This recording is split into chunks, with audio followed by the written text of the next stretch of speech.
On va parler d'Océane Elimer maintenant. Oh, Je te laisse découvrir oh. cette vidéo extraite de tes réseaux. Comme vous voyez Océane à la télé, c'est la même en vrai.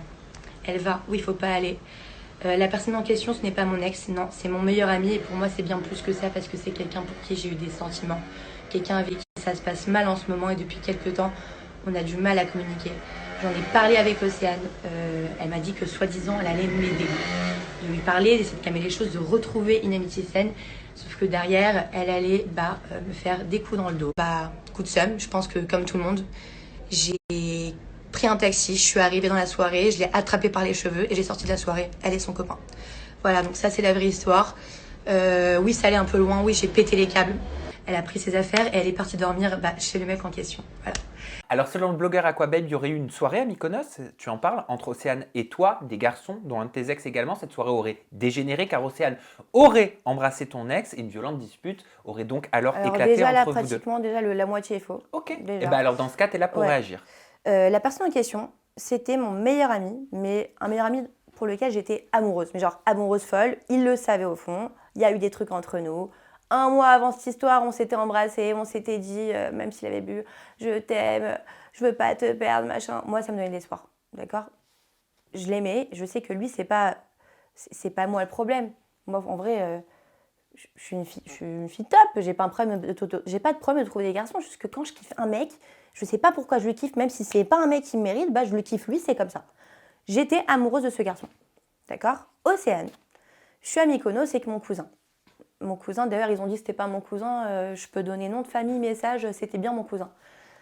Il me dit, Aurélie, rentre pas à Paris, reste à Mykonos, parce que j'étais très en place dans les afters, les machins, je suis très amie avec les grands DJ Marco Carola, les machins.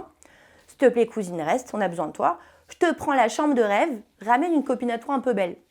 Maintenant, Océane, ça faisait 3 mois qu'elle me disait, je veux venir avec toi à Mykonos, machin, machin. Maintenant, moi, j'adore Océane, mais c'est la plus drôle. Genre, mais elle et moi, en soirée, on a fait Miami, on a fait Dubaï ensemble, pipi. Genre, je m'entendais vraiment mieux avec Océane qu'avec Marine. Marine, c'est plus une fille un peu plus posée, plus intelligente. Océane et moi, c'était genre partenaire in crimes. Donc, j'ai dit, Océ, c'est bon, vas-y, envoie tout. On te prend ton billet, hôtel de rêve, ambassadeur, truc. On avait une vraie suite et tout. Je voulais la faire kiffer.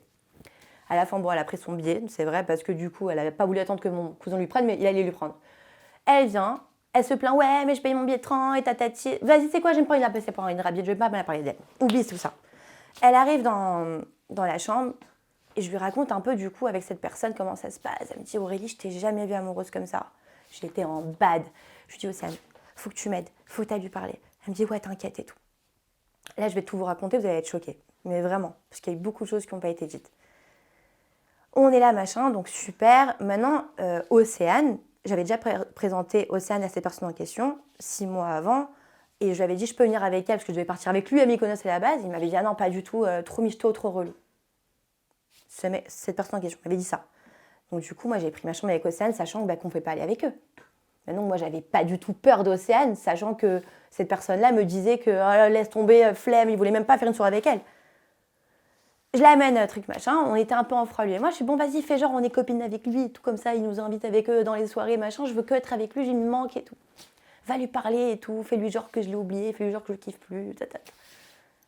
Elle est partie lui dire, elle est vraiment très amoureuse de toi, on peut pas lui faire ça, moi aussi je t'aime, mais il faut que tu lui dises que tu me préfères moi qu'elle, machin.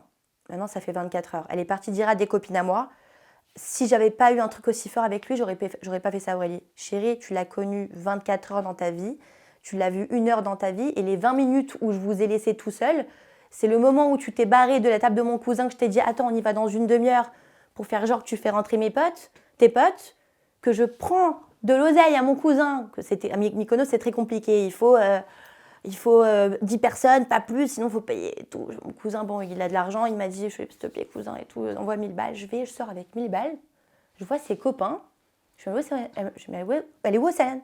Je dis, mais je sais pas, on l'a vue, elle est sortie, elle a tracé sa route dans une voiture grise. La voiture grise, maintenant, c'est la voiture de mes copains. Elle me l'a fait à l'envers. Elle me dit, j'ai pris un taxi. Chérie, Océane, t'es attardée. Excusez-moi, non, c'est quoi pas attardée?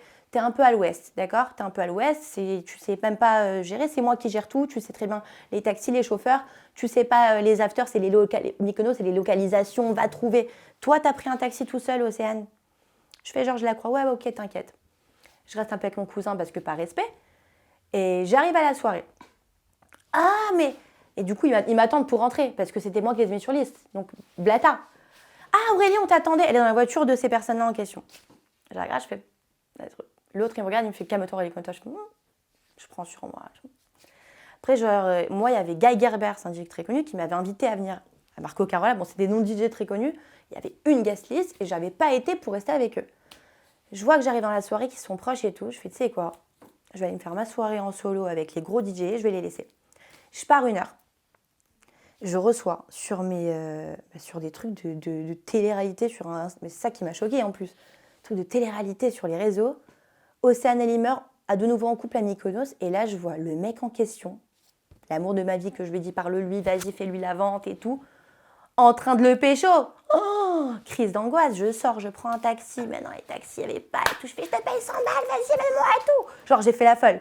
J'arrive, je rentre, maintenant, 200 personnes à l'entrée de la truc. Je fais, allô, je suis la manager du DJ, laissez-moi passer. Mais genre, folle. Mais ils m'ont cru, t'as compris, quand t'arrives déterminé, ils te croient. Je rentre, j'attrape Océane, espèce de petite pute. Et l'autre, je peux pas lui dire que je l'aime et tout. Donc, je fais, non, t'inquiète, y a rien et tout. C'est juste qu'elle a manqué de respect à mon cousin, du coup, je suis vénère. Il lève la main sur moi. Et là, t'as tous mes cousins. Moi, je suis à Mykonos. Eux, ils étaient dans les soirées où c'était mes soirées, c'était mon monde. Donc, même si c'est moi qui ai levé la main sur Océane, si je veux la faire sortir, elle sort. Je prends les leaders, je fais tous les faire sortir les deux. L'autre qui dit quoi? Mais elle est folle, c'est pas mon ex, c'est pas un truc. Et elle dit, je lui dis, Océane, je t'en supplie. Tu sais que ça me fait du mal ce que tu es en train de faire, je te demande gentiment, pars. Elle me dit quoi? Pas du tout, je fais ce que je veux, je reste si je veux. Bah là, je suis pas une meuf qui frappe, mais ouais, j'ai perdu contrôle. J'ai attaché les bras, franchement, j'ai pleuré, je pleure jamais, je suis la fille la plus solaire possible du monde, ça m'a tuée. Et j'ai dit, regarde, je dis à la personne, regarde, va à mon hôtel, prends toutes ces affaires, s'il te plaît, dis-lui qu'elle ne prenne rien dans... Regarde qu'il n'y a pas mes trucs, pas en mode voleuse. Juste, fais attention qu'elle ne prenne pas mes affaires, j'ai pas beaucoup d'affaires et tout, truc. Amène-la chez toi, elle a son vol à 15h demain. Ok, bon, il est très content, il va la ken. Et moi, je lui dis, tu sais, Océane, cette personne-là, je la connais comme ma poche. C'est mon meilleur ami, j'ai été très amoureuse de lui. Il a un problème psychologique avec les filles. Il n'est pas prêt à se mettre en couple. Il a ce besoin de plaire, il a ce besoin de se prouver quelque chose. Tu le verras tous les week-ends, tous les vendredis et tous les samedis avec une fille différente. Pécho, il s'en fout, c'est pas question de week-end, machin. Il a un truc, il n'est pas prêt. Bref, ça lui prendra son temps, mais c'est quelqu'un de gentil, de bon, Et jusqu'aujourd'hui qu'on ne se parle pas, je l'adore et j'oublierai jamais nos moments. Mais, en tant qu'ami, il m'a manqué de respect parce que même si j'étais pas amoureuse de lui, tu fais pas ça, sachant que machin, tu prends ma défense, tu ne lèves pas la main sur moi. Et elle, qu'est-ce qu'elle a fait? Elle est partie, du coup, à sa villa, elle reste avec eux, elle poste des stories. Bah, elle est partie à 15h. Elle me demande, tu pars quand? Faut qu'on parle. Je fais, tu crois vraiment que je vais parler avec toi après ce que je viens de faire? Genre, t'as vraiment ce QI, genre t'as 2 de QI pour croire que je vais même t'écouter? Je lui dis, viens chercher tes affaires, regarde, tout propre, va prendre tes trucs, regarde, j'ai rien contre toi, va truc. Et là, je vois la story d'Aquababe qui sort. De machin, Aurélie, au mec riche, machin. Moi, ça m'énerve. Moi, je voulais pas parler de ça sur les réseaux. C'est honteux. Moi, c'est la honte pour moi. C'est une fille qui est un peu naïve et que dans toutes les émissions où elle fait, elle attrape toujours les deuxièmes mecs de sa sœur ou c'est un second choix. Et moi, une Aurélie comme qui a assez de... J'ai l'air sûrement prétentieuse dans tout ce que je dis. Mais oui, j'ai un certain level, je suis assez respectée dans mon entourage. Et quelqu'un comme lui, qui est mon meilleur ami, qui me respecte, me l'a fait passer, elle, devant moi. Ça m'a tué.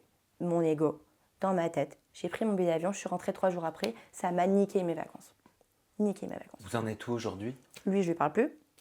J'ai essayé de lui reparler il y a quelques semaines parce qu'on m'a dit qu'il allait pas bien. On m'a dit qu'il était dépressif, qu'il a eu un accident et j'étais avec lui le jour de son accident. Et je sais que ça lui empêche de jouer au foot et des trucs. Et moi, je suis passée à autre chose, vraiment, j'ai mal, j'ai eu ça. Mais parce qu'aujourd'hui, je ne suis plus amoureuse de lui, je peux me permettre, bah vas-y, ça va, allez, on rigole, tu vois. Et lui, il est encore, non. Et avec Océane? Alors, Océane, trop drôle. Mais Océane, elle est venue chez moi en pleurs. Moi, je voulais que savoir ce qui se passait. Moi, Océane, c'est pas mon amie, d'accord?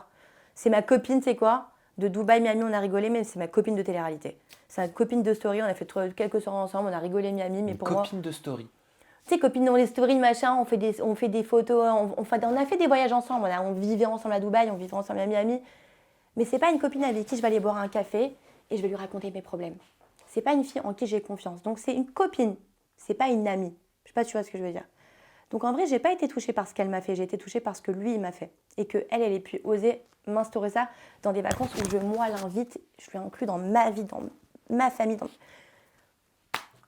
Elle est venue me voir à Paris en rentrant de trucs. Aurélie, t'avais raison. Parce que je lui avais dit, il va te ken, il va te jeter. Elle m'avait dit non, c'est sincère entre nous.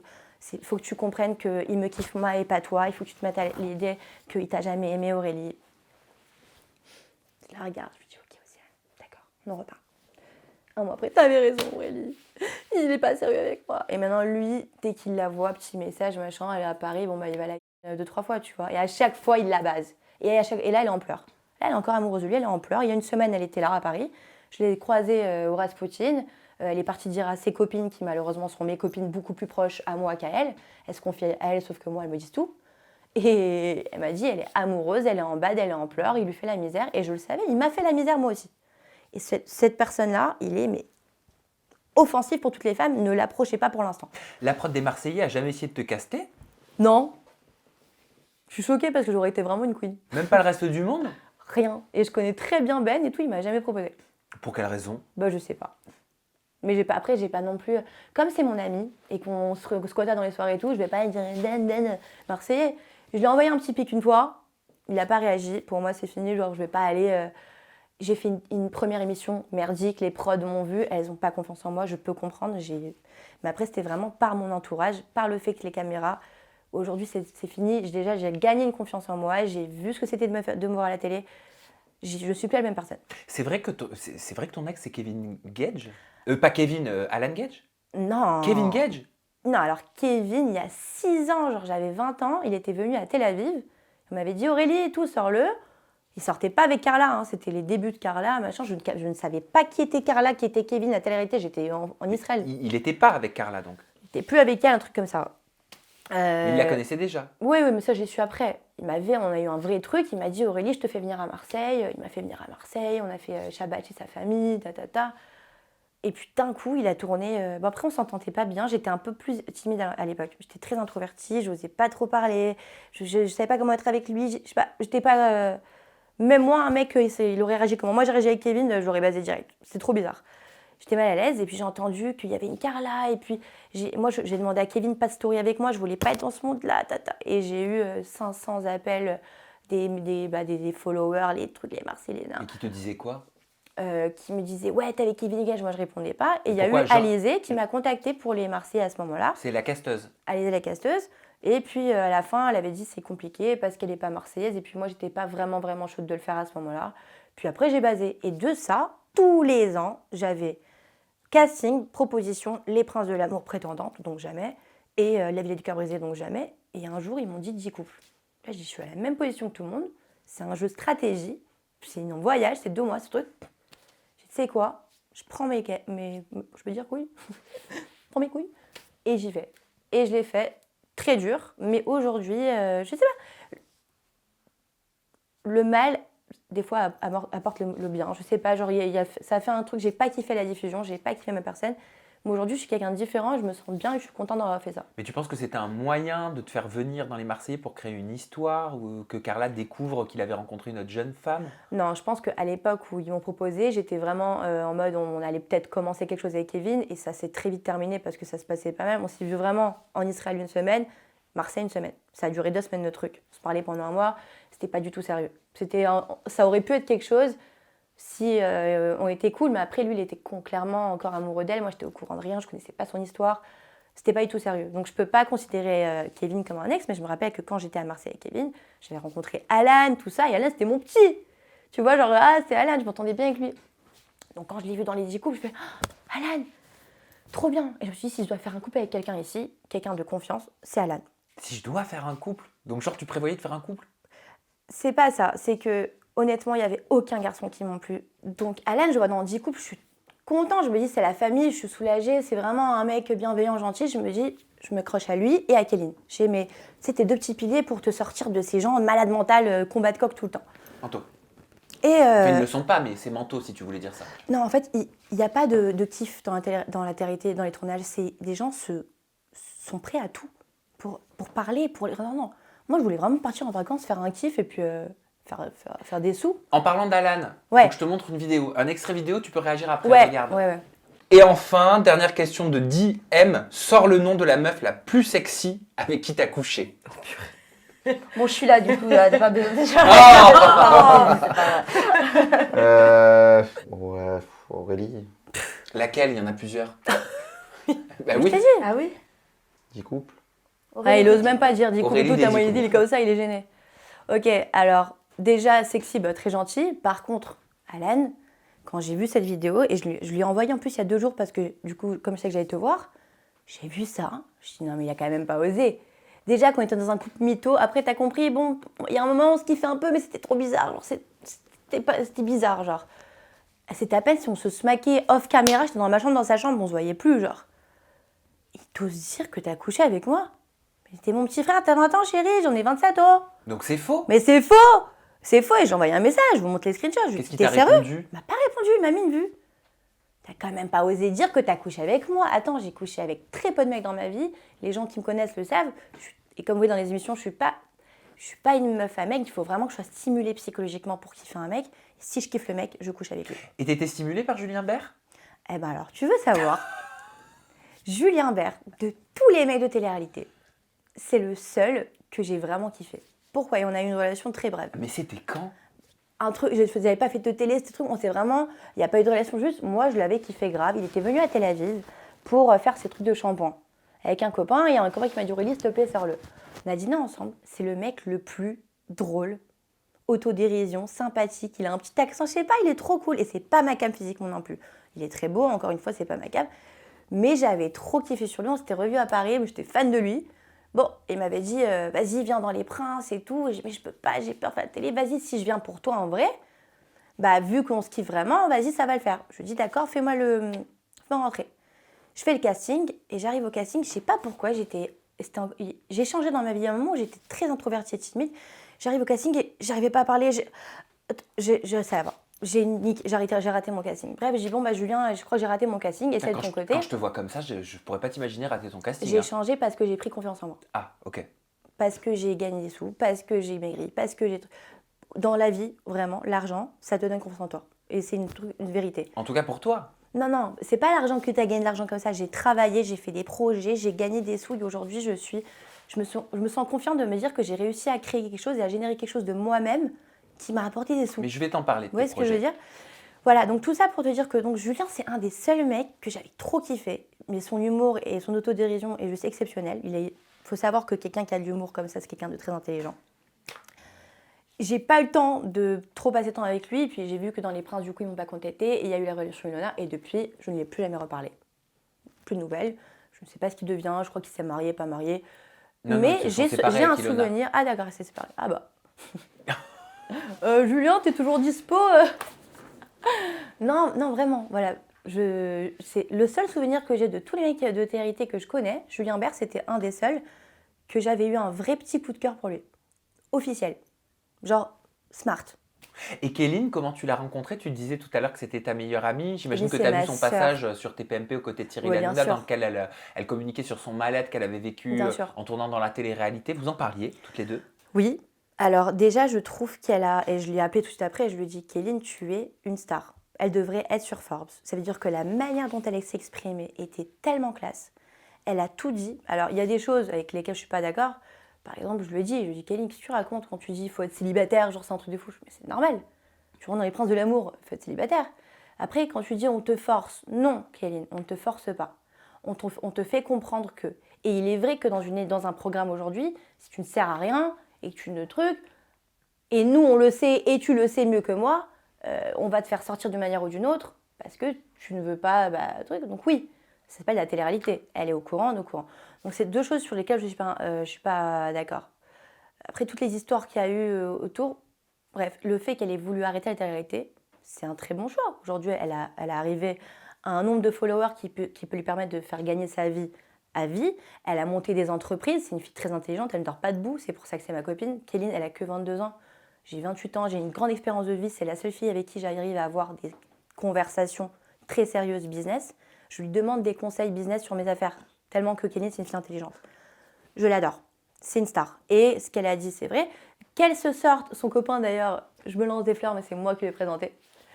Et je suis trop contente qu'ils sont ensemble, ils sont trop mignons et j'amène que ça dure toute leur vie. Je suis trop heureuse, elle est vraiment bien, là elle a appris un truc, elle parle bien, elle monte ses entreprises, ça va être une businesswoman, ça va être une power et elle va sûrement être associée avec moi aussi sur mon projet dont je vous parlerai bientôt. Eh ben, on va pouvoir parler de tes projets, mais juste avant, j'aimerais en savoir un peu plus sur toi. D'où tu viens? Comment tu as grandi? Comment tu qualifierais ton enfance? Alors j'ai une vie chelou, mais qui fait aujourd'hui la personne que je suis. C'est-à-dire que mon papa était un homme d'affaires, donc il voyageait un peu partout. Je suis née sans faire exprès en Russie, parce que mon père était en Russie à ce moment-là, mais j'étais directement amenée en France pour avoir les passeports français. Là. Et ensuite, du coup, mon papa était en Russie, dans ses affaires. Nous, avec ma mère, on a décidé de s'installer en France un peu pour le temps que je grandis. Puis on est parti aux États-Unis. Des États-Unis, on est reparti en France, à Paris. À Paris, à l'âge de 12 ans et demi, j'ai vécu une opération chirurgicale du cœur. J'avais une malformation cardiaque. Du coup, ah oui, j'étais dans des écoles religieuses toute mon enfance. Et religieuses, genre orthodoxes, juifs, trucs et tout. Et j'avais genre je dormais la nuit avec des photos du rabbi sous mon oreiller. J'avais peur en fait. La religion m'instaurait la peur. La confiance et tout, mais je mangeais un truc pas caché sans faire exprès. Vous voyez ce que je veux dire? J'étais comme ça et en fait j'étais tellement dans l'excès que le jour où je me suis fait opérer du cœur, je me suis rendu compte, et c'est ce qui a fait ce que je suis aujourd'hui, que la vie elle est courte, que la vie elle est belle, que grâce à Dieu, ma famille elle est en bonne santé, que grâce à Dieu je suis en bonne santé. Je suis pas moche, j'arrive à faire des choses, j'ai un cerveau. Et ben pourquoi est-ce que je vais aller me casser le cul à devoir pas manger ci, pas manger ça? Non, moi je crois en la loi de l'univers, je sens que Dieu il est là. Je sens que le bien que je donne aux gens, je le reçois par amour. En fait, Dieu, il veut notre bien. Et s'il y a des lois dans la religion, c'est parce que certaines personnes sont peut-être mauvaises à l'intérieur. Mais quand tu es quelqu'un de gentil et que tu fais du bien autour de toi, tout te revient. Donc je ne suis plus aujourd'hui, je suis juive, mais je ne pratique rien du tout. Je vis comme une fille qui n'est pas juive, donc ça peut énerver certaines personnes. Mais j'ai ma relation avec Dieu. Je fais que du bien autour de moi, je respecte tout le monde, je me respecte. Et c'est le plus important. Ensuite, je parle vraiment beaucoup, je sais, je suis une pipelette. C'est ton interview, c'est normal. Tu peux me laisser 7 heures parler, j'aurai encore des trucs à dire. Bref. Ensuite, on est parti en Israël. Je l'ai très mal vécu. Mais en fait, mes parents avaient acheté une maison. C'est un peu des quartiers résidentiels, familiales. C'est très beau, c'est à la plage, qui s'appelle Ashdod. Une maison là-bas. Et en fait, du coup, j'ai grandi là-bas jusqu'à mes 15 ans, où j'étais du coup dans des écoles israéliennes avec des gosses de quartier genre de là-bas, j'avais pas de vie, genre j'allais à la plage, je revenais à la maison. Et attention, 13-15 ans, c'est un âge où tu commences à capter, vouloir sortir tes copines. Je venais de Paris, je commençais un peu à faire mes premières bêtises, ça m'a tuée. Mon père, il me dit: Aurélie, t'es pas forte à l'école, je voulais pas aller à l'école. Soit tu viens à Shanghai, genre c'était une punition, soit tu viens à Shanghai et tu travailles et tu fais tes études à Shanghai, soit tu restes en Israël. Je lui dis: mais papa, prends-moi mon billet tout de suite pour Shanghai, j'arrive. Maintenant, moi je pensais que Shanghai c'était les rizières, les chanderies. Je m'en fous, je vais partir d'ici. J'arrive à Shanghai, je vois c'est le futur. Mais le turfu, vraiment, genre les tours, les machins, que des businessmen, que des gens de fous.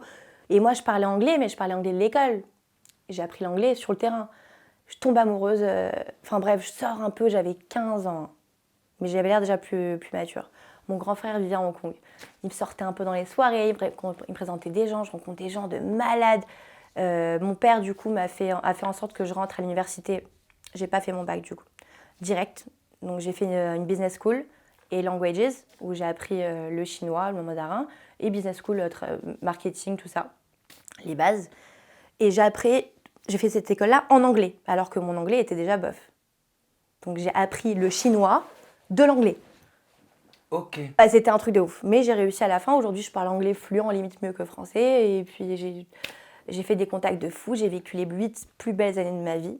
Shanghai, c'était incroyable. Et j'ai fait du diamant après, gémologie, j'étais à la bourse du diamant de Shanghai. Non, franchement, j'étais une petite businesswoman, mais je gagnais mes 4 000 € par mois et j'avais pas de vie. Il fallait que le matin, j'aille à 8 h, que je rentrais à 9 h. Je voyageais entre Pékin et Hong Kong et Shenyang.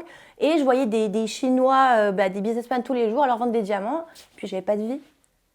Et je voyais ces trucs que je disais tout à l'heure. Je voyais ces trucs de télé-réalité. Je disais, putain, mais eux, ils kiffent. Ils partent en vacances avec des copains. Et j'ai toujours eu ce petit truc, franchement, ouais, j'aime bien, moi, les photos, les trucs. J'aime bien, moi, être exposée. Je l'assume. Et je dis, ah là, j'aimerais trop faire ça, mais c'est trop loin, t'as compris? Moi, je suis en Chine, jamais. Et bref, du coup, je pars de Shanghai parce que mon papa a eu des problèmes là-bas. On a dû tous partir, toute la famille. On a déposé le bilan, machin. On est rentré dans une maison qu'on avait achetée en Israël. Et mon papa, je vais vous le dire, était en prison du coup en Chine. Il n'a rien fait de mal. Il s'est fait arnaquer par son associé. Et en Chine, en fait, quand tu es chinois, même si tu as tort, tu gagnes toujours le procès. Donc mon père s'est retrouvé arnaqué en prison. Il m'interdisait de faire de la télé-réalité. C'était pour lui impossible. Je l'ai fait parce qu'on était dans une galère financière et que je me suis dit peut-être que ça va me faire gagner de l'argent. Peut-être que ça va être une bonne chose. Je vais me respecter. Je vais faire attention et c'est aussi pour ça qu'on me voit très dans la retenue dans l'émission. Je comprends mieux pourquoi ta première télé a été difficile C'était pour toi. très difficile. Je ne voulais pas m'assimiler à eux. Pour moi, j'ai besoin de garder une image pour mon père. Pour moi-même. Après, mon image est très étrange aussi, c'est parce que je suis beaucoup plus ouf que ça, quoi. C'est tout. J'osais rien faire. Et mon papa est sorti de prison. Il est venu, la diffusion est sortie et mon père, il m'a dit, franchement, il sait pas un papa pour sa fille. Il est resté combien de temps en prison? 1 an. Et il s'est échappé par le Laos et tout, on est venu le chercher, genre c'était horrible. Mais nous, on pensait qu'il était mort. Tu vois, on s'est dit, on n'a pas de nouvelles. En Chine, c'est des fous. Il mangeait du riz avec des mouches. Il a 70 ans, mon père. C'est un homme très respecté. En Chine, on lui faisait le tapis rouge. Mon père, c'est le mec le plus droit au monde. Il n'y a pas eu d'escroquerie, il n'y a pas eu d'histoire. C'est quelqu'un de comme ça. Et du coup, bref, mon papa sort de prison. Il nous toque à la porte un jour. On était touchés, larmes aux yeux. Et je dis, papa, écoute, faut que je te parle. J'ai fait de la télé-réalité. Ma fille, moi. Tu connais pas Papa Morgan. Il a très mal pris. Il est très dur. Il a vu l'émission. Il te dira jamais, je suis fière de toi, ma fille. Mais il m'a regardé, il m'a dit, ok, classe, propre, je connais mon père, tac, nan, nan. Papa, je vais refaire une télé. Tu fais ce que tu veux, ma fille. Et à partir de ce moment-là, il m'a laissé faire ce que je voulais. Mon papa voulait que je travaille avec lui, à ses côtés, que je sois diamantaire, que je gagne mes 4 000 € par mois et que je ferme ma gueule. Moi, j'ai toujours vu plus grand. Et d'où mon projet. En fait, oui, moi, c'est vrai, moi, je veux être sur Forbes Under sorti. Alors, c'est quoi ce projet dont tu me parles depuis Mais c'est tout un à l'heure? truc de martien, genre. En fait, j'ai toujours... j'ai une passion depuis que je suis... Déjà, voilà, il y en a qui aiment le sport. Moi, j'aime que ce soit un deal à 1 € ou un deal à 10 €. J'aime fermer des affaires. Ça m'excite. C'est ma passion. Je suis une businesswoman. Et j'ai fait 3 affaires dans ma vie, dont 2 qui se sont cassées la gueule, ou une, on m'a volé, et une, j'ai fait investir des gens de l'argent et ça n'a pas marché. Bon, ça arrive. Aujourd'hui, grâce à cette télé-réalité que j'ai fait un relationnel. Grâce à ce relationnel, j'ai eu une idée. Et cette idée, je ne vais pas en parler. Parce que je ne peux pas encore... Je voulais en parler, mais on m'a dit, Aurélie, les choses, tant qu'elles ne sont pas c'est pas bien d'en parler. Donc, je vais vous dire en grande ligne. Tu nous teases. Je vais vous teaser. Ça va révolutionner le monde de l'influence pour les agences. Donc, pas pour les marques et pour les agences. Mais surtout pour les petites marques. Vous savez que nous, en tant qu'influenceurs, moi, par exemple, j'ai 50 000 followers, je regarde mes messages. Une Kéline qui a 900 000 followers reçoit 50 messages par minute. Vous croyez qu'elle regarde les messages qu'elle reçoit? Des fois oui, des fois non. On a des milliers de marques, mais des petites marques pas connues, elles ont 10 followers et tout. Ils nous contactent, nous on les calcule pas. Moi, je donne toujours la chance. Je sais pas, j'ai reçu des Nike Air d'une petite marque qui avait 10 followers, plus un billet de 500 balles pour faire une story. Je crois qu'il y a quand même un budget énorme sur toutes ces petites marques. On va faire un référencement, on va se poser, puis on va réfléchir à quelque chose.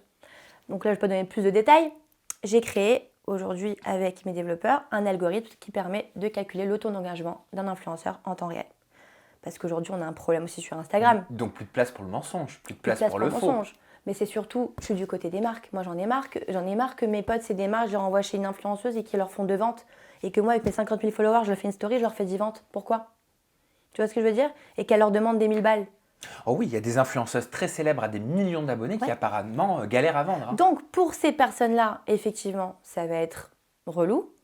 Mais pour les agences, ça va être top parce qu'aujourd'hui, quand une marque elle va contacter une agence et que l'agence elle te dit ne vous inquiétez pas, vous avez une sécurité parce qu'il y a un algorithme qui calcule quel taux d'engagement est bon pour votre marque, sachant qu'on a fait aussi un algorithme qui permet par rapport... Ok, je te donne un exemple. Il y a une marque de sport. Ok ?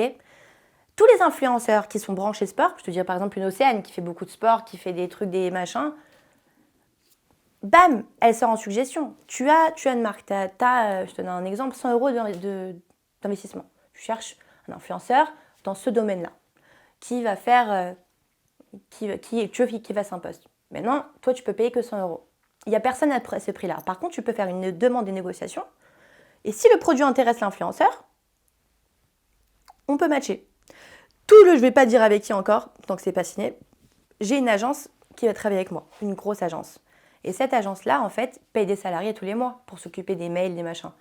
Aujourd'hui, mon application, d'ailleurs qui s'appellera Click and Buzz, va être comme un système de Tinder, donc c'est une facilité. Tous les influenceurs qui seront dans ces agences pourront être contactés via l'application. Si elles payent 19 euros par mois, en gros, juste pour être sur l'application. Ensuite, les agences prennent le même pourcentage qu'elles prennent sur le contrat.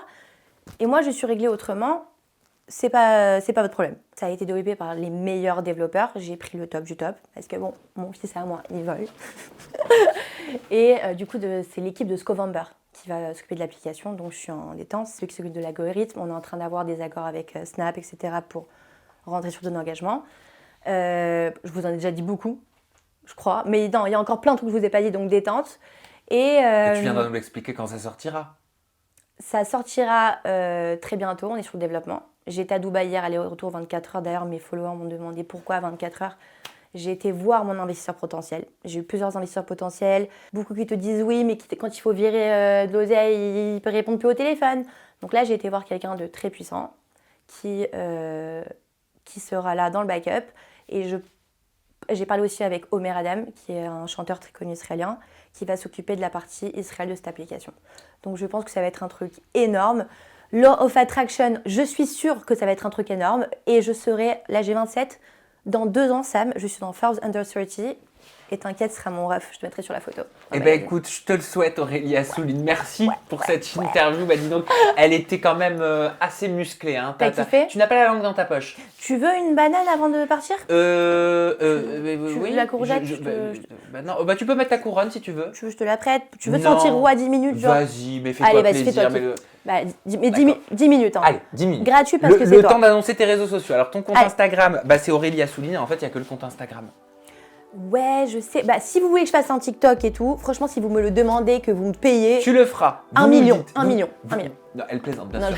Voilà, mais vous nous le dites dans la barre de commentaires. Si vous voulez que je fasse un TikTok, un Snap et que c'est important pour vous, je vais donner de mon temps si précieux. Merci d'avoir suivi cette interview. On se retrouve prochainement avec une nouvelle personnalité. Toujours des confidences en toute intimité. Et bien sûr, prenez soin de vous. And I'm the queen.